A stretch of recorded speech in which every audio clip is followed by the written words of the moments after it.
Doctor साहब, कुछ लोग लिख रहे हैं कि 4 बजे से जो ब्योली और कोटी की पंचायत जो है, 4 बजे से उस पंचायत में लाइट नहीं है। 4 बजे से लाइट नहीं है कोटी में। हो सकता है ऐसा ही होगा। बहरहाल वो लोग कहाँ झूठ कहेंगे, लेकिन डायरेक्ट आपको टेलीफोन इस वक्त किया, लेकिन 4 बजे से कभी याद भी नहीं दिलाया। वरना हमने कंसर्न डिपार्टमेंट को कम से कम टेलीफोनिकली पूछा होता कि भाई ये कट क्यों है। तो बहरहाल आपने फोन किया, अगर आप चाहें तो हम अभी थोड़ा सा कॉल कर लें, पता कर लें। हो सकता है कोई डिफॉल्ट भी, कुछ फॉल्ट भी हो सकता है, कोई दिक्कत परेशानी भी हो सकती है। वरना चाहते हुए मेरे ख्याल में कोई ग्रिड स्टेशन वाले नहीं चाहेंगे कि हम जो है फिक्स टाइम पे जो है शेड्यूल के मुताबिक लोगों को पावर ना दें। हो सकता है कुछ ऐसी कोई दिक्कत परेशानी होगी, फिर भी हम बात कर लेंगे। इंशाल्लाह फौरी तौर आनी चाहिए। फारूक अवल साहब, जिस वक्त ये पावर कट जिस वक्त होते हैं, तो क्या आपको कहीं ना कहीं आपको ये नहीं लगता है कि ये जो पावर कट, इम्तियाज बशीर साहब से गुजारिश है कि आप तब तक म्यूट रखें, क्योंकि इसकी आवाज जो है डबल हो रही है। नेटवर्क इश्यूज हैं शेख इम्तियाज बशीर साहब के पास। इम्तियाज बशीर साहब, आवाज आप तक पहुंच रही है? चलिए, इस वक्त जो है दूसरी तरफ से जो मेहमान है, शायद अंधेरा ही है इस तरफ से भी। तो शेख इम्तियाज बशीर साहब, बहुत बहुत खैर मकदम है आपका सलीम राजा लाइव पर। आप तक मेरी आवाज पहुंच रही है सर? चलिए, कुछ नेटवर्क इश्यूज हैं, आवाज पहुंच नहीं पा रही है। तो फारूक डार साहब, ये जो आप जो कह रहे हैं कि कुछ इश्यूज होंगे ग्रिड वालों के पास, जिसकी वजह से वो टाइम पर लाइट नहीं दे पा रहे हैं। देखिए, 2 घंटे का जो पावर कट रहता है, क्या उस टाइम पर वो जो भी मुरम्मत का काम या देखरेख नहीं कर सकते क्या?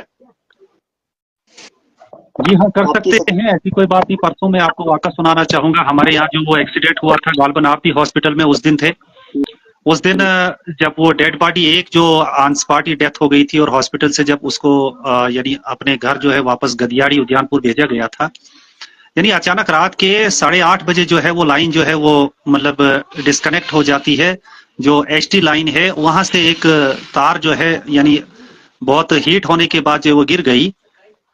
तो यकीन जानी जब लोगों ने फोन किया तो इमीडिएट उस वक्त रात के यानी 8:30 बजे से 11:30 तक उन नौजवानों ने, उन जो लाइनमैन हैं, उन्होंने काम किया। यानी उनको ये एहसास हुआ कि डेड बॉडी जो है गांव के अंदर पड़ी हुई है, बिजली ना होने की वजह से वहां के लोगों को दिक्कत हो जाएगी। यानी वो जेई जो है हमारे फयाज भट्ट साहब, और उनके साथ जो उनके हमरा जो है फोरमैन शाहिद साहब वगैरह, उनके लाइनमैन वगैरह, यानी सब ने मिलजुल के रात के 11:30 बजे वो लाइन उन्होंने ठीक की। तो देखिए, जहां तक मतलब हो सकता है जो मैन पावर है वो पूरी कोशिश करती है, लेकिन कभी कभी जो आपको पता है ये मैकेनिकल सिस्टम है, इसके अंदर जो है मशीनरी लगती है, कहीं मशीनरी के अंदर भी फॉल्ट आ सकता है। तो बहरहाल वेरीफाई करने के बाद ये पता चल सकता है कि मशीनरी का फॉल्ट था या कि मैन पावर का या एडमिनिस्ट्रेशन का फॉल्ट था। तो ये जो बेवली एरिया है, कोटी एरिया है, मुझे यहाँ तक भी इल्म है कि इसके अंदर कंपनी जो है वो नए नए ट्रांसफार्मर, पुराने तमाम ट्रांसफार्मर्स को हटा दिया जा रहा है। 25 केवी की जगह जो है 63 केवी, और 63 की जगह 100 केवी के ट्रांसफार्मर जो इंस्टॉल किए जा रहे हैं। तो आज वहां जो करीबन, आप यकीन जानिए सर, 400 नए पोल जो है कोटी और बेवली की दो पंचायतों के अंदर 400 नए पोल और पूरी नई तार जो है वो डाली जा रही है। तो अगर काम भी साथ साथ में चल रहा है, तो अगर कहीं थोड़ी सी दिक्कत भी आ जाएगी, लेकिन इन फ्यूचर जो है इनकी लाइन जो है वो 100% ठीक की जा रही है। कंपनी जो इस वक्त काम कर रही है यहाँ पे गालबन, वो विजय कुछ कंपनी है, विजय कंपनी, वो काम कर रही है। तो अगर हो सकता है कहीं अगर जानबूझ के कोई करे तो उसको चेक किया जाएगा, पता किया जाएगा, और उनके साथ वैसे ही जो है फिर बिहेव किया जा सकता है। अदरवाइज अगर कोई फॉल्ट हो सकता है, वो मैकेनिकल हो सकता है या ह्यूमन अगर कुछ हो सकता है मैन पावर का, तो हम लोगों को भी थोड़ा सा कभी कभी जो बर्दाश्त भी करना चाहिए कि वो भी हम में से ही वो लोग हैं जो वो बिजली का काम कर रहे हैं। ये मतलब जिंदगी और मौत का चोली दामन का साथ है इस काम में, खतरा ही खतरा है, डेंजर ही डेंजर है। तो बहरहाल हम वेरीफाई फिर भी करेंगे, एज ए रिस्पॉन्सिबल जिम्मेदारी हम लेते हैं कि अगर कहीं कुछ कोताही बरती होगी तो हम उस पर जो है इंशाल्लाह तहकीक करेंगे और पब्लिक को जवाब दे देंगे इंशाल्लाह। फारूक अहमद डार साहब, पहले मैं ये जानना चाहूंगा कि मेरी जो इस स्क्रीन पर सिर्फ अपना ही एक फ्रेम दिख रहा है, बाकी जो 3 फ्रेम है 3 मेहमानों के, ये बिल्कुल ब्लैक आ रहे हैं। ये लाइट की वजह से आ रहे हैं कि कुछ और इश्यूज है? आपकी साइड से ये जो है कंप्लीट पिक्चर्स आ रही है? जनाब, मुझे भी अपना ही चेहरा दिखाई दे रहा है, बाकी कुछ नहीं है। तो चलिए, ये आगे तो क्लियर हो जाता है जब ये सेटअप कंप्लीट हो जाता है, क्लियर हो जाता है। और उसके बाद चलिए। अभी तो आपके लिए सवाल कल्याण से हैं और लाल दरमन से भी सवाल है, लेकिन मैं चाहता हूं कि पहले दूसरे मेहमानों तक जाया जाए और उसके बाद आपसे सवालात लेंगे। इस वक्त फ्रेम में तो कुछ दिख नहीं रहा है, बिल्कुल अंधेरा दिख रहा है। तो हमारे साथ जो दूसरे मेहमान हैं शेख इम्तियाज बशीर साहब, शेख इम्तियाज बशीर साहब, बहुत बहुत खैर मकदम है आपका सलीम राजा लाइव पर। शुक्रिया सर, शुक्रिया, बहुत बहुत शुक्रिया आपका भी। इम्तियाज बशीर साहब, आवाज मेरी आप तक पहुंच रही है? आज कुछ नेटवर्क इश्यूज है। जी जी, आवाज आ रही है आपकी। हाँ हाँ, इसमें कुछ सेटिंग्स आई थी जिसमें ये जो हाई रेजोल्यूशन वीडियोस थी, तो शायद उसको उसके ऊपर डेटा ज्यादा खर्च होता था, तो मैंने शायद उसको ऑफ रखा, इसीलिए ये जो इस साइड से पिक्चर नहीं दिख रही है। अब चलिए, सीखते सीखते ऐसा भी होता है। तो शेख इम्तियाज बशीर साहब, आपसे जानना चाहेंगे कि कल को वो जो किश्तवाड़ में जो बिजली फ्री मुहिम चलने जा रही है, उसमें कुछ लोगों का कहना है कि जनाब इसका जो हेड है, मैन हेड, इसमें कोई नहीं है। कल हमारे शो में एक बंदा लिख रहा था कमेंट में कि इसका ये जो मुहिम है, ये फिरदौस अहमद टाक साहब ने शुरू की है। तो आप जरा क्लैरिफाई कराएंगे कि इस मुहिम के साथ कौन कौन इसका हिस्सा है? नहीं, असल में बात यह है कि जिस बंदे ने आपको ये कमेंट किया है, हो सकता है वो पीडीपी के साथ वाबस्ता हो, इसलिए उसने फिरदौस टाक का जो है नाम वहां जिक्र किया। असल में जब वो मूवमेंट बनाई गई तो उसमें ये पहले ही जो है क्लियर कर दिया गया है कि बिला लिहाज मजहब व मिलत और बिना किसी पार्टी के, अगर पार्टी कोई भी उसमें सपोर्ट करती है तो मोस्ट वेलकम, लेकिन किसी भी पार्टी ने इसका बेसिक स्टैंड नहीं लिया है। ये किश्तवाड़ की पब्लिक ने खुद ही इसका स्टैंड लिया हुआ है। और उससे उसके बाद जो है उन्होंने दावत दी वहां के पॉलिटिकल लीडर्स को, सोशल एक्टिविस्ट को, और जितने भी ट्रेड यूनियंस हैं, बार एसोसिएशन है, या बाकी जैसे जैसे ऑटो यूनियन है, ऐसे बहुत सारी यूनियंस को उन्होंने दावत दी। लेकिन बेसिक जो है स्टेप जो है वो वहां की पब्लिक ने उठाया, और जिसका फिलहाल जो है अभी लीड जो है सीनियर साहब ही है, वसीम भट्ट साहब, वही इसकी जो है लीडिंग फिलहाल कर रही। लेकिन धीरे धीरे जो है हर पार्टी वहां उनके साथ जुड़ रही है, जिसमें हम भी हैं, पीडीपी है, नेशनल कॉन्फ्रेंस तो थोड़ी जो है मेन लीडरशिप जो है वो अभी भारी है, लेकिन उनके वर्कर्स वगैरह हैं, कांग्रेस उसके साथ में जुड़ी है, बहुजन समाज पार्टी जुड़ी है, ऐसे बार एसोसिएशन वगैरह जुड़ी है। लेकिन फिरदौस टाक साहब ने इसका कोई कदम उठाया नहीं है। हाँ, परसों उनने उसमें मीटिंग में जो है अटेंड हुए और थोड़ी सी वहां पे अपनी स्पीच भी रखी। तो बाकी मेन जो है हीरो उस एजिटेशन का या मूवमेंट का अगर बताया जाए तो वो वसीम भट्ट साहब, सीनियर साहब जो है जी। तो ये इम्तियाज बशीर साहब, बीजेपी के अलावा ऑल पार्टीज जो है उसमें इंटरेस्टेड है कि किश्तवाड़ के लिए बिजली फ्री होनी चाहिए? हाँ, तकरीबन, क्योंकि अभी तक जो है इस मोमेंट में जो है लगभग सारी पार्टियां जितनी भी किश्तवाड़ में है वो सब की सब जो है इस वक्त सपोर्ट में है।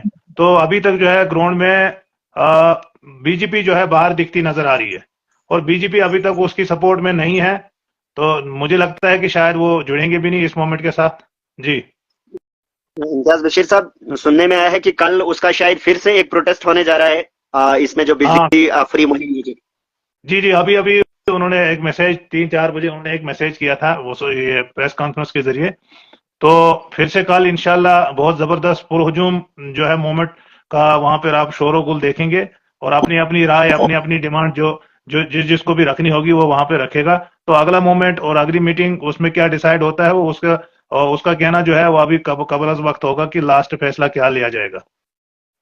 शेख इम्तियाज बशीर साहब, हमारे शो के कुछ असूल्स हैं कि सब मेहमानों के पास सबको 2-2 मिनट का टाइम दिया जाए, लेकिन आपसे एक और सवाल रहेगा कि जब पहले जब ये मूवमेंट शुरू हुई थी, उसमें जो एडमिनिस्ट्रेशन किश्तवाड़ है जी, उन्होंने इसके लिए जो है एक ऑर्डर जारी किया था, दफा 144, तो उसका भी कुछ असर देखने को मिला या नहीं?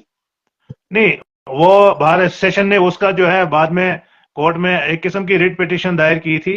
तो मुझे लगता है वो ऑर्डर जो डीसी साहब ने निकाला था, तो फिलहाल उसका जो है अभी तक ग्राउंड पे कोई रिजल्ट नजर आता हुआ नहीं दिख रहा है। हो सकता है जाने कहीं मजबूरी में या जोर जबरदस्ती में या किसी के दबाव में आकर डीसी साहब ने ये कदम उठाया था। लेकिन देखो, ये किसी कम्युनिटी या किसी पार्टी का पर्टिकुलर सिस्टम नहीं है, ये डिमांड है पब्लिक की, और पब्लिक इसका हक रखती है। और जो है पब्लिक की जमीनें गई, पब्लिक का नुकसान हुआ, पब्लिक को बीमारियों से झूलना पड़ा, तो पब्लिक ने शहादतें नौजवानों की दी, तो ये उनका बेसिक राइट है। मुझे लगता है कि डीसी साहब को इसकी हिमायत करते हुए, अगर हिमायत नहीं भी करते हैं, लेकिन मुझे नहीं लगता कि दखल अंदाजी करने की कोशिश करनी चाहिए किसी पार्टी के दबाव में आकर। जी वसीम साहब। शेख बशीर साहब, शेख इम्तियाज साहब, मुझे ये बताइए कि आपको ये नहीं लगता कि किस चीज का प्रेशर होगा एडमिनिस्ट्रेशन के ऊपर जिसकी वजह से उनको दफा 144 का ऑर्डर जारी करना पड़ा? देखें, अगर मैं खुल के बात करूंगा, किश्तवाड़ कॉन्स्टिट्यूएंसी बीजेपी की अंडर है, और उसी तरह से पार्डर कॉन्स्टिट्यूएंसी उनके अंडर है, और वहां पर भी और यहाँ पर भी जो प्रोजेक्ट, जैसे अभी बलाक द्राबशाला रेडली पावर प्रोजेक्ट जो है किश्तवाड़ में आता है, तो सांठ गांठ होती है। मुझे लगता है कहीं ना कहीं यहाँ डेपर्स का मसला उठा, तो एमएलए शगुन परिहार यहाँ आकर उनसे मिली, लेकिन मुझे नहीं लगता है कि बाद में वो बात कैसे गायब हुई। क्या वो ब्रीफकेस से बंद हुई या इन्होंने वर्बली उसको बंद करने की कोशिश की? तो मुझे लगता है कहीं ना कहीं दबाव बनाया जा रहा है शायद अंदरूनी, जिसकी वजह से जो है डीसी साहब को ये कदम उठाना पड़ा। इंडिया साहब, ये तो आप जहां तक कि आप प्रोजेक्ट्स की बात कर रहे हैं और बीजेपी की बात कर रहे हैं, तो कहीं ना कहीं लोगों का कहना है, कुछ लोग कमेंट्स में भी लिख रहे हैं, अगर और भी कुछ सवालात रहेंगे आपके लिए लोगों के, तो मैं गुजारिश करता हूं कि वो इस शो को शेयर भी करें, साथ में कमेंट में अपना सवाल रखें और पूछे जाएंगे जरूर। और कहीं ना कहीं लगता था कि बीजेपी और जो किश्तवाड़ में कंस्ट्रक्शन कंपनीज हैं जो बिजली प्रोजेक्ट को डेवलप करती हैं, उनके बीच में एक जबरदस्त टाइप है और वो जो कहते हैं तो वही करती है वो कंपनियां। तो क्या उनको भी इस तरह का काम करना पड़ा क्या? आप किसकी बात कर रहे हैं? इम्तियाज बशीर साहब। हाँ जी जी जी, बोले। आपको सवाल समझ आया? मेरा मतलब यह है कि कुछ लोगों का कहना है कि ये कंपनीज को जो बीजेपी ही चला रही है, पहले भी और इलेक्शनों के बाद भी जी। तो आज भी ऐसा देखने को मिला है क्या कि बीजेपी के ही इशारे से ये सारा कुछ चलता हो किश्तवाड़ में?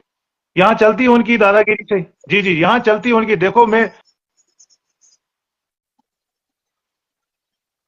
जैसा कुछ नेटवर्क इश्यूज लगते हैं मुझे, क्योंकि आवाज नहीं आ रही है। मैं तिबियात से साथ में तीनों वाबस्ता मेहमानों का हूँ। फ्रेम जो है बिल्कुल ब्लर आ रहा है, किसी भी मेहमान की पिक्चर जो है हमारी स्क्रीन पे नहीं दिख रही है। तो चलिए, आवाज तो आ रही है। इम्तियाज बशीर साहब, आवाज पहुंच रही है आप तक? चलिए, लगता है कुछ नेटवर्क इश्यूज हैं, तब तक हम तीसरे मेहमान के पास जाएंगे, तनवीर अहमद भट्ट। तनवीर अहमद भट्ट साहब, बहुत बहुत खैर मकदम है आपका सलीम राजा लाइव पर।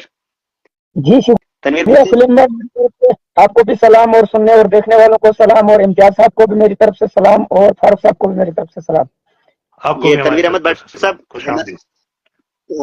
तनवीर अहमद भट्ट साहब, मेरी स्क्रीन पर आज कोई पिक्चर दिख नहीं रही है, शायद कुछ नेटवर्क इश्यूज हैं, और सब मेहमानों से गुजारिश है इसको शेयर भी करें, और हो सकता है, उम्मीद रखते हैं कि जल्द से जल्द नेटवर्क के इश्यूज जो है खत्म हो जाएंगे। तो तनवीर अहमद भट्ट साहब, जिस तरह किश्तवाड़ में फ्री बिजली का मुहिम जारी है और बीजेपी के अलावा हर कौम हर मजहब के लोग जो है उस का हिस्सा बन रहे हैं फ्री बिजली का, तो क्या डोडा वाले लोग भी उसका हक रखते हैं या नहीं? तनवीर अहमद भट्ट साहब। सलीम भाई, पूरा चिनाब वैली के लोग हक रखते हैं, क्योंकि चिनाब अगर किश्तवाड़ से आता है तो होके जाता है डोडा से, बटोत से, रामबन से होके चला जाता है पंजाब। तो मैं कहता हूँ पूरी चिनाब वैली जितनी भी है हक रखती है फ्री बिजली, और 200 यूनिट नहीं, कम से कम पर हेड होना चाहे 400 यूनिट फ्री, क्योंकि हमारे रिसोर्सेज हैं, पानी हमारा है यहाँ पे, हर पे मतलब वो स्मगलिंग होती है, पावर पे भी स्मगलिंग, दरिया में जो पत्थर रेत निकलते हैं उस पे भी स्मगलिंग, हमारे यहाँ पे जो फॉरेस्ट हैं उन पे भी स्मगलिंग, हर चीज यहाँ से स्मगल होके बाहर चली जाती है और दूसरे स्टेटों को आबाद किया जाता है। तो खाली किश्तवाड़ या ठाठरी या डोडा की बात नहीं मैं करूँगा, पूरा चिनाब वैली जितना भी है वहाँ के लोगों को चाहिए कम से कम 400 यूनिट बिजली फ्री होनी चाहिए।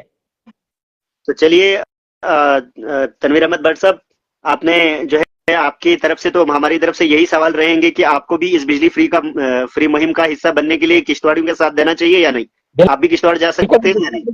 हम साथ में हैं किश्तवाड़ियों के, तो क्या जाए? बिल्कुल। जरूरत पड़ी तो प्रोटेस्ट में जाना है तो उसके लिए अगर कोई कॉल देते हैं किश्तवाड़ वाले तो हम जाने के लिए तैयार हैं।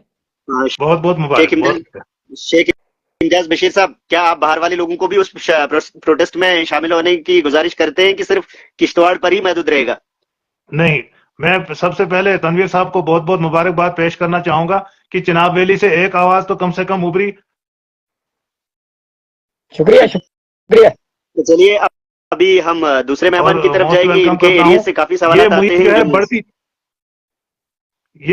ये मुहिम जो है ये बढ़ती जा रही। शेख इम्तियाज साहब, ये कुछ आवाज मूवमेंट जो है नहीं आ रही है, और पूरे चिनाब वैली इसमें कोई दो राय नहीं कि इसमें हक नहीं रखती है। पूरा चिनाब वैली जो है एकजुट होकर इनसे जोर जबरदस्ती जो करने वाले हैं इनसे अपना हक जो है छीना जाएगा इंशाल्लाह। तो इम्तियाज बशीर साहब, कहीं ना कहीं आपको ये नहीं लग रहा है कि जो मौजूदा सरकार है, एनसी गवर्नमेंट, उन्होंने ये वादा किया था लाइट फ्री देने का, फिर लोगों को क्यों जरूरत पड़ी कि प्रोटेस्ट कर करके ही हमने गवर्नमेंट से लाइट लेनी है? जी इम्तियाज साहब, देखिए नेटवर्क इश्यूज कुछ बड़े हैं। इम्तियाज साहब, आप थोड़ा सा रिपीट करें क्योंकि अब कुछ आवाज सुनाई नहीं दी हमें। जी, आप तक आवाज पहुंच रही है हमारी? सर जी जी, आपसे ही सवाल है सर। जी जी, जी सर, इम्तियाज साहब, आप ही से बात कर रहे हैं सर। जैसे कि एनसी गवर्नमेंट ने तो ये लाइट फ्री देने का वादा कर रखा था, लेकिन आज क्यों लोगों को जरूरत पड़ी कि हमें प्रोटेस्ट ही करना चाहिए? बेड़ा अगर असली गलत किया तो वो एनसी ने ही किया है। ये बात अलग है कि इस वक्त जो वोट उनको मिला ये किस तर्ज पर मिला, किस हिसाब से मिला, वो बात अलग है। लेकिन अगर बेड़ा गर्क किया तो वो एनसी ने किया। जब तक एनसी बरसरे इक़्तिदार थी तब तक वो इन प्रोजेक्ट्स के हिस्सेदार रही, चाहे वो ठेकेदारी का मसला हो या पैसों का मसला हो। अच्छा, जो बची खुची कसर थी वो बीजेपी ने यहां आके पूरी की।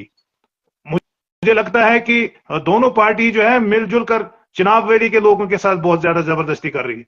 पानी हमारा, जखायर हमारे, जमीन हमारी, टनल्स हमारे, बिजली हमारी, ऐश कर रहे हैं। ये हिस्सादारी करके ऐश कर रहे हैं और बिजली जो है यहाँ की वो बाहर की स्टेटों में बेची जा रही है। जी। तो मैं जरा फारूक साहब से इसी हवाले से बात करना चाहूंगा, क्योंकि उनके लिए सवालात काफी हैं, लेकिन बाद में वो सवाल भी पूछे जाएंगे फारूक अहमद डार साहब से। फारूक अहमद डार साहब, ये कितनी बिजली जो है हमारे इस डिस्ट्रिक्ट किश्तवाड़ में हजारों मेगावाट बिजली बनती है, और जिसकी कॉस्ट मुझे लगता है कि जब ये सारी बिजली चालू हो जाएगी तो मुझे लगता है कि 1 सेकंड में 10,000 रुपए इसकी कॉस्ट बनेगी किश्तवाड़ से। तो कहीं ना कहीं क्या ये लोगों को फ्री नहीं मिलनी चाहिए जो किश्तवाड़ के डिजर्विंग, तो क्या पूरा चिनाब वैली डिजर्व करता है इसके अंदर? फारूक साहब, आपका क्या कहना रहेगा इसमें? जी जी। जो किश्तवाड़ में बिजली लगभग, अगर अंदाजा अगर मैं सही हूं तो आप करेक्ट भी कर सकते हैं, लगभग 5,000 से ज्यादा मेगावाट बिजली बनने जा रही है किश्तवाड़ में, जिसका 1 सेकंड में 10,000 से ज्यादा कॉस्ट बनती है। कि 1 सेकंड में किश्तवाड़ जो है, किश्तवाड़ बिजली हब 1 सेकंड में 10,000 से ज्यादा पैसे कलेक्ट कर सकती है जब ये सारी बिजली चालू हो जाएगी। 1 सेकंड की इनकम 10,000 से ज्यादा होगी। तो क्या चिनाब वैली वालों को ये बिजली फ्री नहीं होनी चाहिए, जब यहाँ के रिसोर्सेज, यहाँ का सारा कुछ? देखिए जनाब, मैं ये कहना चाहूंगा, देखिए आप और मैं या जो किश्तवाड़ के जो भाई लोग इस वक्त प्रोटेस्ट कर रहे हैं, देखिए हम आम लोग हैं। खबर, अब मेरा ये मानना, मेरी सोच है, हम आम लोग हैं। जब भी बड़े लेवल के फैसले किए जाते हैं ना स्टेट के अंदर, वो बड़े लोग करते हैं और बड़े लोगों को आम लोग बनाते हैं। और जब बड़े लोगों को बनाने का वक्त होता है, उस वक्त आम लोग जो हैं वो एक दूसरे से पूछ के इस किस्म के इश्यूज जो है सामने नहीं रखते कि हम आम लोगों ने कुछ लोगों को खास बनाना है जो फिर वो हमारे फैसले करेंगे। मुझे अभी पहले जैसे ये जहन में आया कि किश्तवाड़ में जो आज प्रोटेस्ट,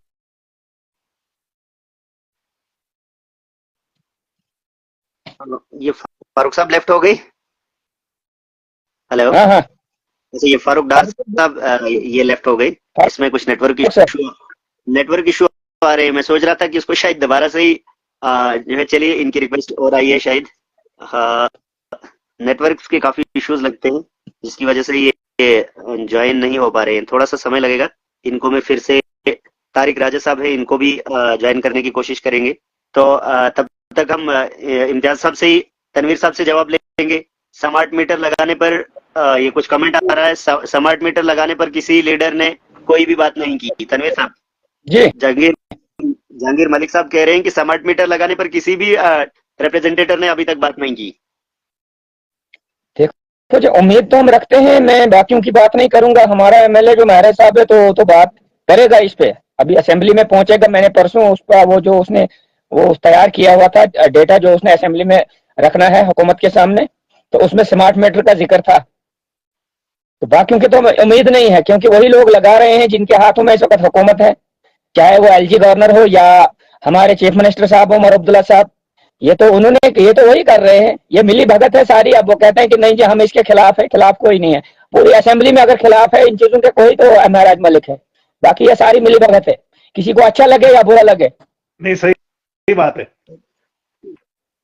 तो चलिए अभी धंका की चोट शायद इम्तियाज साहब मुझे जानते हैं नहीं जानते हैं, 1-2 बार हमारी मुलाकात इनके साथ हुई है डोडा में, तो अब शायद इनको याद होगा। इनको भी थोड़ा याद अगर आया होगा। मैं चोट से बात करता हूँ। बिल्कुल बिल्कुल। तो सर अभी फारूक अहमद डार साहब फिर से जुड़ गए हैं।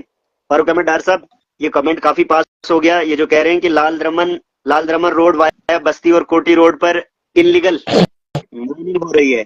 इस रोड का काम जो है 1992 में स्टार्ट हुआ था, मगर रोड अभी तक इनकम्प्लीट है। आप इससे रिक्वेस्ट है कि रोड को कुछ करवाया जाए। तो आपसे है सर, ये आप ही का सवाल है सर फारूक अहमद डार साहब। जी हाँ, बीच में मैं पहले सवाल का जवाब दे रहा था तो वो उस वक्त कुछ सिग्नल ना होने की वजह से मैं कट हो गया था। तो मैं ये कह रहा था कि आम लोग जो हैं खास लोग बनाते हैं और खास लोगों को बाद में आम लोग भूल जाते हैं। और जब आम लोगों ने किसी को खास बनाना होता है उस वक्त वो यकजा होके एक होके इलाके के लिए कोई डेवलपमेंटल प्रोजेक्ट्स या प्लान जो है उस वक्त उन पॉलिटिकल लीडर्स के सामने नहीं रखते। उस वक्त सिर्फ जो है मुस्लिम कैंडिडेट देखकर मुस्लिम जान मारते हैं, हिंदू कैंडिडेट देखकर हिंदू जान मारता है, और उस वक्त ये बर्तरी हासिल करनी होती है कि हिंदू जीतेगा या मुसलमान जीतेगा। उस वक्त एनसी की तरफ से अगर मुस्लिम है, भाजपा की तरफ से हिंदू है, तो दोनों जो कम्युनिटी के जो लोग हैं वोटर्स हैं वो उस वक्त डिवाइड हो जाते हैं। और आज जब देखा जाएगा कि अगर किश्तवाड़ के अंदर बिजली मांगी जा रही है तो हिंदू मुस्लिम सिख इत्तेहाद जिंदाबाद जिंदाबाद सब लोग इस वक्त यकजा जो है होकर वो डिमांड कर रहे हैं। और जब जरूरत थी उन पॉलिटिशियंस को आपके मैंडेट की, आपके वोट की, उस वक्त इस किस्म के हम लोगों ने डिमांड्स जो है वो लोगों के सामने रखी नहीं थी। जैसे अभी पहले जैसे आप पूछ रहे थे इम्तियाज शेख साहब से कि डीसी साहब को क्या मजबूरी थी कि वहां दफा 144 लगाए। देखिए डीसी साहब वहां के एडमिनिस्ट्रेटर हैं, वो पॉलिटिशियन नहीं है, उनके ऊपर भी बॉस बैठे हुए हैं, और उनके बॉस जो है वो हमारे आम लोगों ने जिनको वोट दिया था वो इस वक्त बॉस हैं, तो वो हमारे हाथों से बनाए हुए बॉस हैं। अब सब हम भी और एडमिनिस्ट्रेशन भी उनके कंट्रोल के अंदर काम कर रहे हैं। बहरहाल मैं ये झूठ ना कहूंगा और ना झूठ कहने की आदत है। आज की डेट में जो भी लोग, मेरे भाई इम्तियाज शेख साहब भी उसमें इस वक्त शाना बशाना जो है वो पार्टिसिपेट कर रहे हैं, क्योंकि ये भी पब्लिक फिगर हैं इस वक्त, पब्लिक के बीच में इनको भी चारा नहीं, क्योंकि पब्लिक के साथ चलना पड़ता है अगर पब्लिक ने कोई डिसाइड किया होता है। लेकिन पब्लिक के बीच में ये बात भी की जानी चाहिए कि अगर आज हमसे गलती हो गई है वहां का नुमाइंदा चुनने में, अगर वहां का नुमाइंदा आज आप लोगों को अपनाने के लिए तैयार नहीं, आपकी सफों में खड़ा होने के लिए तैयार नहीं है, तो इससे साबित यह होता है कि हम लोगों ने जो उस वक्त मैंडेट दिया था वो किसी ऐसे शख्स को दिया जो आज हमारे जज्बात, हमारी ख्वाहिशात या हमारी डिमांड के साथ हमारे साथ शाना बशाना साथ नहीं है। तो इसलिए मुख्तसरन अभी आपने कहा था कि हमारे जो है तनवीर साहब ने कहा था हम भी आपके साथ शाना बशाना साथ हैं, हमें आपसे मोहब्बत है, हम भी सेम वही उन्हीं मजबूरियों का सामना कर रहे हैं जिन मजबूरियों का सामना इस वक्त किश्तवाड़ के लोग कर रहे हैं। तो हमारी तरफ से आपको पूरा जो है साथ है, जब भी आप चाहेंगे हम आपकी सफों में आपके साथ शामिल हो जाएंगे। बाकी जो सवाल आया है बहली लाल द्रमन रोड का, देखिए मैं ये कहना चाहूंगा कि वाकईतन ये मेरे ख्याल में ये कह रहे हैं 2005, मैं तो कहता हूं ये कहीं 99 या 98 में ही कब की शुरू हुई है, लेकिन 92 में, अच्छा 92 में, तो 92 में जो है इसका टेंडर हुआ है, तब से ये सड़क बनती चली गई। लेकिन ये जो है मेरे ख्याल वहां एक गांव है बस्ती, ये बस्ती भी नहीं पहुंची थी, कोटी बस्ती भी नहीं पहुंची थी। उसके बाद PMGSY आया, PMGSY के जरिए से बेवली से एक सड़क निकली कोटी के लिए, उसका ब्लैक टॉप भी हो गया है, वो बीच कोटी में पहुंची भी हुई है, और ये रोड जो है तब से भी लावारसों की तरह छोड़ी हुई है। और इसके ऊपर जो है एक इलीगल माइनिंग हो रही। जी साहब माफी चाहता हूँ, ये कह रहे हैं कि इसमें इलीगल माइनिंग भी होती है, जबकि माइनिंग जो है अभी सरकार की तरफ से नहीं है। वही मैं कह रहा था कि इस सड़क पे सिर्फ ये इलीगल माइनिंग के लिए रखी गई है। जो भी चाहता है वहां जाकर यहाँ से पत्थर निकाल के लाता है। और रहा डिपार्टमेंट का रोड, डिपार्टमेंट बराबर का उसके अंदर शामिल है इस इलीगल माइनिंग के अंदर, चाहे वो जेई हो, सुपरवाइजर हो, या अप टू जो है मेरे ख्याल में एक्सियन तक जो हो, ये सब लोग जो है ठेकेदार जो काम लेते हैं यहाँ डोडा के सराउंडिंग में या सिटी के अंदर, उनको ये डायरेक्शन देते हैं कि जाओ वो छोड़ी हुई एक सड़क है वहां से पत्थर निकाल कर लाओ और उनका इस्तेमाल करो। मैंने मैसेज एक्सियन डोडा को लिखा, लेकिन ये भी कुछ और ही जो है गाइडेंस के ऊपर चलते हैं, तो इन्हें टस से मस नहीं होता है। अगर ये किसी हेड में रोड डाली हुई है 92 से आज तक, क्या इस रोड पे पैसा नहीं आया?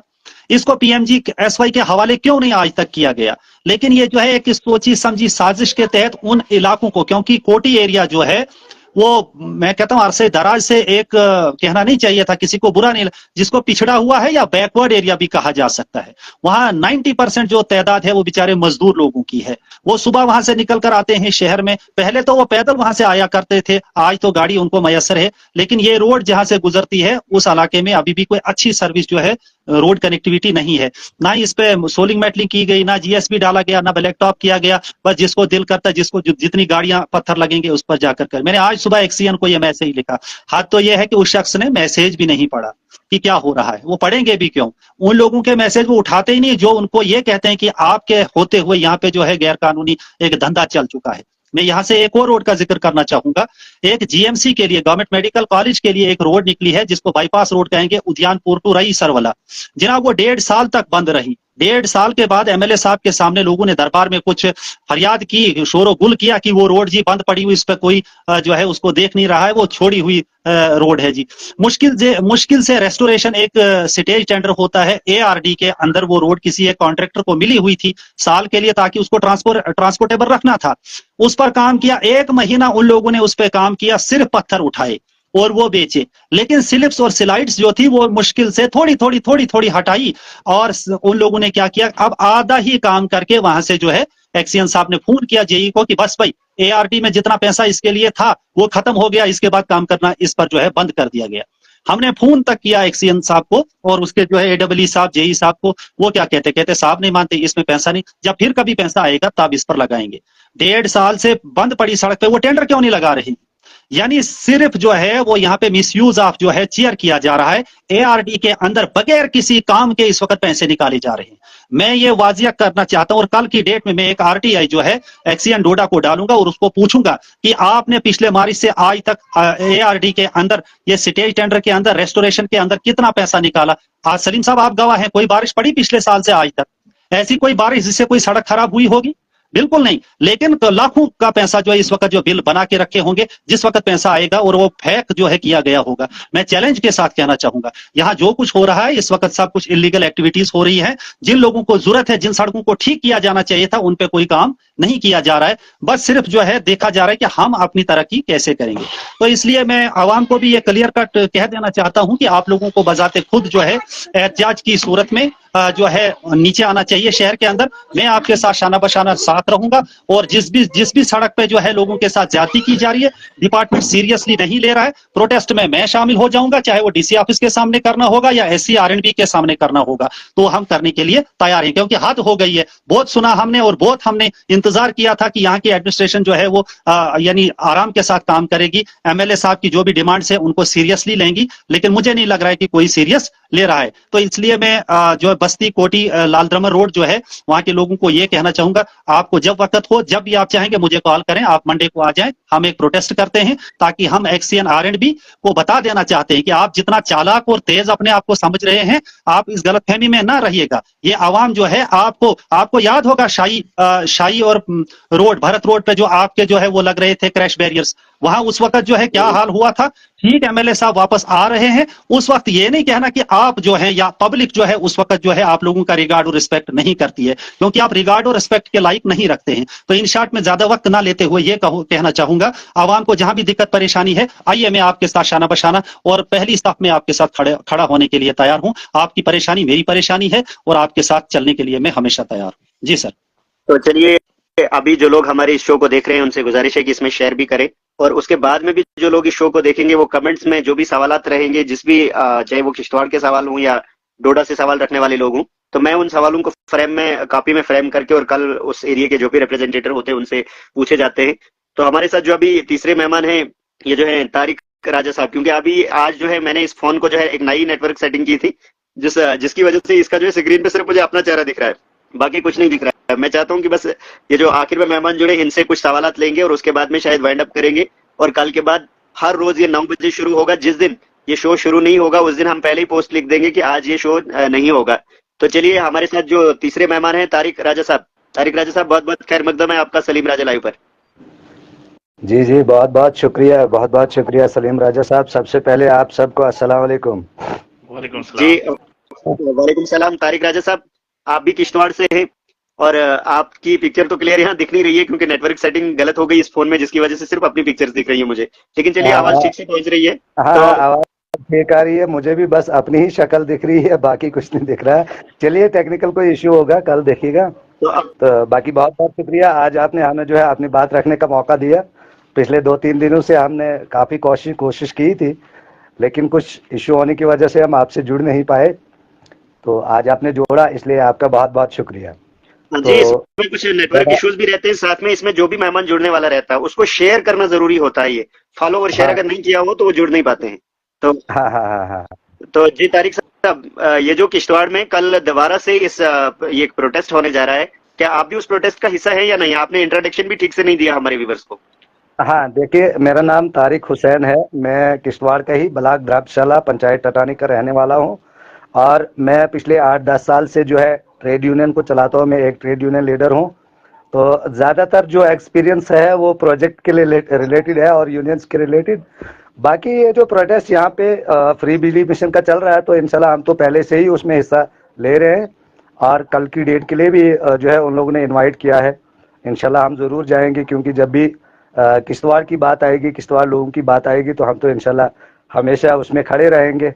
हम तो चाहते हैं कि ये सारा जो है पूरे हमारे जम्मू कश्मीर में सब लोग इसके लिए जो है खड़े हो जाएं, क्योंकि किश्तवाड़ हमारा हिंदुस्तान का एक सबसे बड़ा पावर हब है।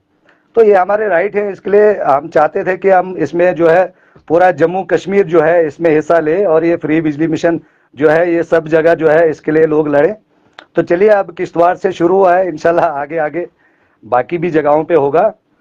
और मेरी मैं जानना चाहूंगा और मेरे व्यूवर्स भी ये जानना चाहते हैं कि ये जो किश्तवाड़ में जिन्होंने ये बिजली फ्री का मुहिम शुरू किया था, इसमें मेन चेहरे कौन से हैं जिन्होंने ये शुरुआत की है, और किस किस एरिया के, वो किस किस एरिया से आते हैं, और जो लोग जुड़ना चाहते हैं, जो कांटेक्ट में हैं, किस किस एरिया के लोग जो है कांटेक्ट में हैं, जो इस मुहिम का हिस्सा बनना चाहते हैं?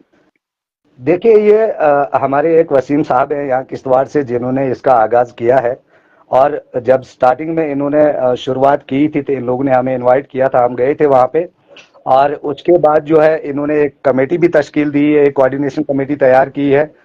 मैक्सिमम हमारे डिस्ट्रिक्ट किश्तवाड़ के जैसे छात्रू का एरिया है, मुगल मैदान का है, ये हमारा क्या कहते हैं अपना चिनगांव वगैरह है, ब्लाक द्राबशाला वगैरह, तो काफ़ी जगहों से जो है लोग इसमें जुड़े हैं और उन्होंने एक कोऑर्डिनेशन कमेटी तैयार की हुई है। तो बाकी कल के लिए भी उन लोगों ने कॉल दिया है कि वो प्लेट ग्राउंड में आए, उसमें हिस्सा लें। लेकिन मेरी जो गुजारिश है, पिछले 2-3 दिनों से मैं काफ़ी बार मैंने ट्राई की थी जुड़ने की, लेकिन मैं जुड़ नहीं पाया। तो मेरी आपसे गुजारिश रहेगी कि हमारे जो ज़्यादा इशू है वो प्रोजेक्ट के रिलेटेड है, और मैं एक यूनियन लीडर हूं, तो मैं प्रोजेक्ट के रिलेटेड ही ज़्यादा वो जो है सवाल का जवाब आपको दूंगा। चलिए, तारिक हुसैन साहब, आप तो इस ये ट्रेड यूनियन का एक हिस्सा भी हैं, तो क्या आप किसी पर्टिकुलर फेस में ही काम कर रहे हैं कि पूरे डिस्ट्रिक्ट किश्तवाड़ में काम कर रहे हैं आप हर एक प्रोजेक्ट में? देखिए, हमारी जो यूनियन है Chenab valley hydro power project worker union, उसकी एफिलिएशन जो है centre of Indian trade union के साथ है। और उसके साथ ही हमारी दूसरी भी एक यूनियन है, कंस्ट्रक्शन वर्कर लेबर यूनियन, और वो उसकी भी एफिलिएशन जो है वो centre of Indian trade union CITU के साथ है। तो हमारा यूनिट यहाँ का जो है चिनाब वैली का, जिसमें हमारा सलाल का प्रोजेक्ट है, हमारा CVP का कारपेट ऑफिस हेड ऑफिस है, हमारा एक अभी नया यहाँ पे एक यूनिट खुला है द्राबशाला रेटले में, मेगा में, और पकल का हमारा एक यूनिट है, किरू का है, कवार का है, करथई का है। तो ये सभी जगह जो है हमारे यूनिट्स हैं। तारिक हुसैन साहब, आपसे एक और चीज जानना चाहूंगा, इसमें जो प्रोजेक्ट्स में जिस भी फेस में ठेकेदार के साथ जो लेबर काम करती है, तो उनको भी यूनियन की तरफ से कुछ एग्जेक्शन मिलता है या नहीं? सॉरी, आपकी पूरी क्लियर आवाज नहीं आ रही, दोबारा मान लीजिए कि जो ठेकेदार जिन्होंने कॉन्ट्रैक्ट लिया होता है कंपनी से, और उसके बाद में वो और से मजदूर, एक होता है ना जो सप्लाई में लाए जाते हैं, जो ठेकेदारी खाते आते हैं, बाद में कंपनी उनको पेमेंट करती है। लेकिन एक यानी कि एक मजदूर वो भी होता है कि जो ठेकेदारी थ्रू आता है, लेकिन बाद में अगर कोई ठेकेदार उनका रेट्स उनको पूरे नहीं देता या उनसे काम ज्यादा लेता, उसके लिए यूनियन क्या रोल निभाती है? हाँ, ये सवाल सही है। देखिए, हमारे जो प्रोजेक्ट यहाँ पे जिसमें पकल, किरू, कवार और करथई का है, इसमें क्या रहता है कि इसमें जो है एक मैन पावर का जो है टेंडर 1 साल के लिए होता है।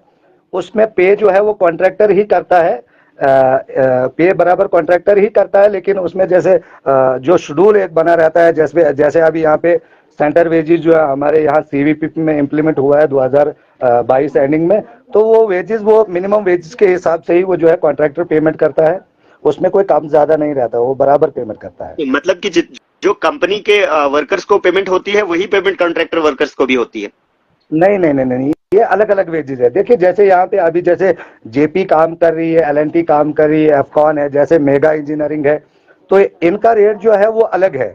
और जो प्रिंसिपल एम्प्लॉयर के साथ जो कॉन्ट्रेक्चुअल वर्कर है, एक तो सप्लाई में आता है, एक जो कॉन्ट्रेक्चुअल वर्कर है जो प्रिंसिपल एम्प्लॉयर के साथ है, उनको यहाँ पे जो है जो ऑफिशियली स्टाफ है उसमें बहुत कम लोग हैं। जैसे यहाँ पे पकल, किरू, कवार जो है इसमें लगभग 250 एबो जो है मैन पावर है। इनकी वेजेस जो है वो सेंट्रल वेजेस है। और उसके अलावा जो कंपनियों में लोग काम करते हैं उनको स्टेट वेजेस दिया जा रहा है। वो हालांकि वो एक सेंट्रल ऑर्गेनाइजेशन है, लेकिन बदकिस्मती की बात यह है कि कई बार जो है आरएलसी ने जो है इनको जो है सीएलसी ने डायरेक्शन दी है कि अब जो है यहाँ पे स्टेट नहीं है, अब यूटी है, यूनियन टेरिटरी है, आपको जो है सेंट्रल वेजेस देना है। लेकिन बदकिस्मती की बात यह है कि अभी भी उन लोगों को जो है जितने भी यहाँ पे काम कर रहे हैं उनको अभी भी स्टेट वेजेस ही मिल रहा है यहाँ पे। और ठीक तरीके से जो तारिक हुसैन साहब, मैं आपको याद दिलवाना चाहूँ कि यहाँ पर शायद ये रेटली में भी ये हुआ था और किरू में भी हुआ था, शायद कवाड़ का फेस उस दिन शुरू नहीं हुआ था 2022 में। सेंट्रल वेजेस के लिए तो 19 दिन स्ट्राइक रखी थी जो वहां के मजदूर से, तो क्या उस दिन उनको सेंट्रल वेजेस जी उस दिन क्या? नहीं, बिल्कुल नहीं। देखिए यहाँ पे क्या था, जो सीवीपीपी का अपना प्रिंसिपल एम्प्लॉयर जो है उसमें जो है हम लोगों ने पहले 2021 से जो है 20 से सेंट्रल वेजेस की डिमांड की थी, क्योंकि उसमें 49% जो था ये स्टेट का शेयर था और 51% जो है सेंटर का शेयर था। तो उसकी लड़ाई जो है 2020-21 में हम लोगों ने लड़ी थी और वो जो है सीआईटीयू ने जो है सेंट्रल वेज जो है कॉन्ट्रेक्चुअल को दिलवाया था। लेकिन उसके बाद कंपनी जो है, कंपनी में अभी भी जो है स्टेट वेजेस मिल रहा है, वहां सेंट्रल वेजेस बिल्कुल भी नहीं मिल रहा है। और बाकी जो चीजें होती है, जैसे आप मान के चलिए टनल अलाउंस है, हाइट अलाउंस है, प्रोजेक्ट अलाउंस है, 10 अलाउंस है, बहुत सारे अलाउंसेज होते हैं, सेफ्टी उसमें रहती है, 6 महीने के बाद उन लोगों ने यूनिफॉर्म चेंज करनी होती है, साल में 2 बार देनी होती है। तो ये सारी चीजें बिल्कुल भी हुआ। यहाँ हमारे एक ESI स्कीम जो है, मेडिकल इंश्योरेंस एक होता है, जिसमें लगभग जो है 1 करोड़ रुपए का जो है कंपनी की तरफ से वर्कर्स का इलाज होता है। वर्कर्स की फैमिली में जितने भी लोग रहते हैं, किसी का भी 1 से 1.5 करोड़ तक का इलाज होता है। ESI वो भी जो है प्रिंसिपल एम्प्लॉयर जो कॉन्ट्रेक्चुअल वर्कर इनका अपना है, वहां हमने इम्प्लीमेंट करवाया है। लेकिन कंपनियों में अभी भी ये सारी चीजें कुछ भी लोगों को नहीं मिल रही है। आप देखिए यहाँ पे हमारे डंगडुरु का जो है, डंगडुरु है अपना डोल साइड जो है, जहाँ पे किसान मजदूर यूनियन काम करती है। रेटले यहाँ पे मेगा, आप जानते हैं मेगा इंजीनियरिंग यहाँ पे BMS काम करती है। तो लोग जो है प्रोजेक्टों में अभी भी रो रहे हैं। अभी देखिए यहाँ 4 तारीख की बात है, हम लोगों ने यहाँ पे एक यूनिट खोला Chenab valley hydro power project worker unions का द्राबशाला में। पिछले 2 सालों से जो है द्राबशाला रेटले में जितने भी लोग काम करते हैं, उन लोगों की डिमांड थी कि आप जो है यहाँ पे आइए, हम चाहते हैं कि Chenab valley hydro power project worker union जो है वो यहाँ पे आए, क्योंकि ये CITU के साथ एफिलिएशन है। आपको याद होगा कि पहले जब बुगलियार का काम चल रहा था, डलहस्ती का था, तो उस वक्त भी जितने बेनिफिट थे तो वो सारे सीटू के माध्यम से जो है लोगों को मिले थे, और फाइनल भी CITU ने ही उस वक्त दिलाया था। तो यही डिमांड जो है रेटले वालों की पिछले 2 साल से हमारे साथ रही थी कि आप जो है हमें एफिलिएशन दीजिए, आप यहाँ पे यूनिट बनाइए, क्योंकि यहाँ पे वर्कर्स को जो है बहुत सारी मुसीबतें हैं। और डिपार्टमेंट जो मैनेजमेंट मेगा इंजीनियरिंग है, वो जो है लोगों को जो है बहुत टार्चर कर रही है, और जो उनके हक हुकूक है वो उन्हें नहीं मिल रहे हैं। तो 4 तारीख को जो है हमने एक छोटा सा नोटिस बना के जो है यहाँ पे पुलिस एडमिनिस्ट्रेशन को दिया, और एक गेट मीटिंग रखा, वो भी हमने ऑफ टाइम में रखा, जिसकी टाइमिंग हमने 7 से 9 बजे की रखी थी, तो हमने 8:30 बजे ही क्लोज किया था।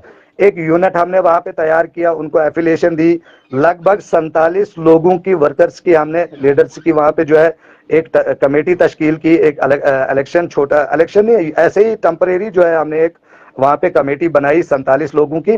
और उसके बाद जो हम लोगों ने वहां के वर्कर्स के लिए जो एक डिमांड चार्टर हमने तैयार किया था, वहां सलीम राजा साहब वहां पिछले 2-2, 3-3 साल से लोग काम कर रहे हैं। पिछले 2-3 सालों से लोगों का PF वहां पे जमा नहीं हो रहा है, लोगों को वहां पे CFT नहीं मिल रही है, लोगों को यूनिफॉर्म नहीं मिल रहा है, लोगों को ESI नहीं मिल रहा है, लोगों को सेंटर वेजेस नहीं मिल रहे, लोगों को 2-2, 3-3 साल से अभी तक अपग्रेड नहीं किया हुआ है। तो इसी के रिलेटेड जो है एक डिमांड चार्टर हमने वहां पे सबमिट किया, इलेक्शन रिपोर्ट की, और डिमांड चार्टर पे हमने वहां पे भाषण वगैरह किए, और हमने लोगों को पूरा यकीन दिलवाया कि हम बहुत जल्दी इस पे काम करेंगे, और सीटू हमेशा आपके साथ खड़ी रहेगी, और हम बहुत जल्दी इन चीजों को आपके ऊपर जो है इम्प्लीमेंट करवाएंगे।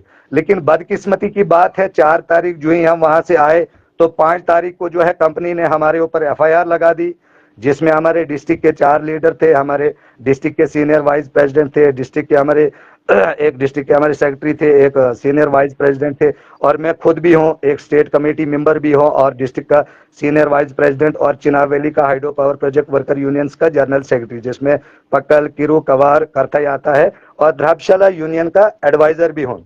तो फिर उन्होंने वहाँ FIR हमारे ऊपर लगा दी कि भाई इन्होंने प्रोजेक्ट 4 घंटे के लिए बंद कर दिया। थोड़ा सा माफी चाहता हूँ आपको रोकने की, एक और सवाल हमारे जहन में आ रहा है। ये जो पहले यूनियंस काम करती थी, लेकिन जो सेंट्रल इंडियन ट्रेड यूनियन है, इसके बारे में तो अभी सुना नहीं। लेकिन जितने भी यूनियन है वो तो बीजेपी की यूनियन है, वो यूनियंस भी तो बीजेपी के इशारों पे काम करती हैं। देखिए, वो क्या करती है क्या नहीं करती है वो तो आया है सब लोगों के सामने और वर्कर्स के सामने। अगर सर, उन्होंने सर कमेंट्स में भी सवाल आ रहे हैं कि यूनियन कुछ कर नहीं रही है, इसीलिए एक पर्टिकुलर पार्टी के ही लोग ये जो कंपनीज में भर्ती होते हैं। जिस शख्स ने किसी और पार्टी को वोट किया होता है उसको दूर से ही पहचाना जाता है कि जनाब इसको यहाँ पे जॉब नहीं मिलनी चाहिए। उसके लिए यूनियन भी कुछ करेगी या नहीं? देखिए देखिए, यूनियन एक इंडिपेंडेंट तंजीम होती है जनाब। इसमें देखिए हमारी जो centre of Indian trade union, हमारी जो Chenab valley hydro power project worker union है, इसमें हमारे सभी पार्टियों के लोग इसमें काम करते हैं, चाहे वो नेशनल कॉन्फ्रेंस के वर्कर हैं, चाहे वो भारतीय जनता पार्टी के वर्कर्स हों, चाहे कोई भी हो। लेकिन हमारा ये दायित्व बनता है कि जब हम गेट के अंदर जाते हैं तो हम लोग मजदूर रहते हैं। तो यूनियन एक इंडिपेंडेंट तंजीम है, इसमें कोई पॉलिटिकल वो नहीं होना चाहिए। लेकिन बदकिस्मती की बात यह है कि चाहे वो हमारे यहाँ किसान की बात हो या बीएमएस की बात हो, लोग तो काफी इल्जाम लगा रहे हैं कि भाई ऐसा ऐसा ये पर्टिकुलर पार्टी की यूनियन है। चलिए हम उस पे जाएंगे नहीं, क्योंकि हमने खुद भी पर्सनली ये एक्सपीरियंस किया है सर, क्योंकि किश्तवाड़ से इधर की बात तो नहीं कर सकते रेटली की, लेकिन किश्तवाड़ से पीछे जितने भी प्रोजेक्ट हैं उनमें सिर्फ और सिर्फ जो यूनियन के लोग हैं वो बीजेपी के कुछ ना कुछ लीडर तो होते हैं और यूनियन का हिस्सा भी होते हैं। चलिए वो तो है जनाब, उसमें क्या कर सकते हैं। देखिए ये सारा कुछ जो होता है, एक यूनियन जब बनती है वो वर्कर्स के ऊपर बनती है, तो ये वर्कर्स का फैसला होता है। अगर वर्कर उनके साथ वहां पे जुड़े हैं, वर्कर उनके साथ वहां पे खड़े हैं, तो उसमें जनाब क्या कर सकते हैं। तो चलिए तारिक साहब, बहुत बहुत शुक्रिया आपका, क्योंकि हम चाहते हैं कि कल हम इस शो को दोबारा से नेटवर्क सेटिंग करें और कल फिर से हम इसको 9 बजे शुरू करेंगे और जनता के सवालात रहेंगे। ये हमारे पर्सनल सवाल नहीं होंगे, जो भी जनता के सवाल रहेंगे वो आपके समक्ष रखे जाएंगे। और साथ में जो कमेंट्स में भी जो लोग सवाल लिखते हैं और हम बाद में भी वो कमेंट्स पढ़कर उन सवालों को फ्रेम करते हैं और उसके बाद में जो है आप तक ये सवाल पहुंचा देते हैं। तो चलिए, अभी जो है सारे मेहमान लेफ्ट हो गए और मेरे पास जो थी अभी 11 रिक्वेस्ट और पेंडिंग थी, लेकिन मैंने उनको एक्सेप्ट इसलिए नहीं किया क्योंकि कुछ नेटवर्क इश्यूज है जिसकी वजह से फ्रेमिंग पूरी नहीं हो रही है। तो कल मैं इसको दोबारा से सेटिंग करके, तो कल आप जरूर इस शो के साथ जुड़िएगा और साथ साथ में जो भी लोग इसको देखने और सुनने वाले हैं उनसे गुजारिश है कि इसको शेयर भी करें, ताकि ये एक नया चैनल है, क्योंकि पुराने चैनल में फ्लो तो बहुत है लेकिन उसमें कुछ पर्सनली मुझे जो है कुछ कॉपीराइट इश्यूज है, जिसकी वजह से उसमें भी थोड़ा सा बैरियर है। मैं चाहता हूं कि इस चैनल को ज्यादा फ्लो मिले और ज्यादा से ज्यादा शेयरिंग मिले और ताकि आवाज दूर तक पहुंचे। तो आपसे गुजारिश है कि आप कल भी शो का हिस्सा बने और जो भी सवालात आएंगे कमेंट्स में उनको मैं कॉपी में फ्रेम करके कल वो सवालात रखे जाएंगे। तो चलिए, तब तक के लिए जो जितने भी मेहमान हमारे साथ जुड़े उन सब मेहमानों का बहुत बहुत शुक्रिया और तब अभी कल हम इसी वक्त फिर से जुड़ेंगे। तब